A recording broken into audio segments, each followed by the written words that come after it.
Posibleng may kinalaman daw sa nalalapit na pagbisita ni Pope Francis dito sa Pilipinas ang umano'y banta sa seguridad sa Metro Manila. Ayon yan sa Department of National Defense. Sa ngayon patuloy raw ang kanilang pagtugis sa mga nasa likod ng pananakot. Makibalita tayo kay Jennifer Solis. Inaalam ngayon ng Armed Forces of the Philippines kung miyembro nga ng grupong Raha Sulaiman Movement ang tatlong naarestong lalaki sa Quezon City noong linggo. Base sa intelligence source ng GMA News na bistong may planong pambobomba sa Metro Manila ang tatlo. Ayon sa mga otoridad, unang nasita ang tatlo sa hindi pagsusuot ng helmet sakay ng motorsiklo. Doon daw nakuhanan ang mga ito ng granada at mga pekeng ID. Sa ngayon, wala akong nakikitang report na tungkol sa plano o mayroon mang mga aksyon o terrorist plots na dapat ikabahala ng ating mga kabayan. Ang Raha Sulaiman Movement ang umano'y nasa likod ng pagtatanim ng bomba sa Super Ferry 14 noong February 2004 kung saan 74 ang namatay.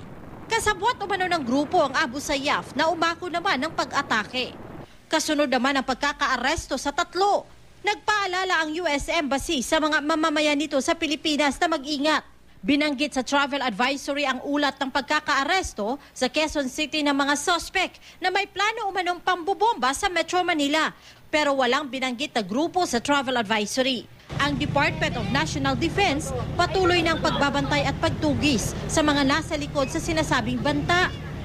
Ayon kay Defense Secretary Voltaire Gasmin, posibleng may kinalaman ito sa nakatakdang pagbisita ni Pope Francis sa bansa sa susunod na taon. Tumanggi si Gasmin na sabihin kung anong mga grupo ang nasa likod nito. Gayon din ang iba pang detalye ng kanilang operasyon. The threat has always been there, but the threat is minimized or diminished because of the active actions that we are undertaking. We're continuously working on this so that we will ensure the safety of the Pope when he comes.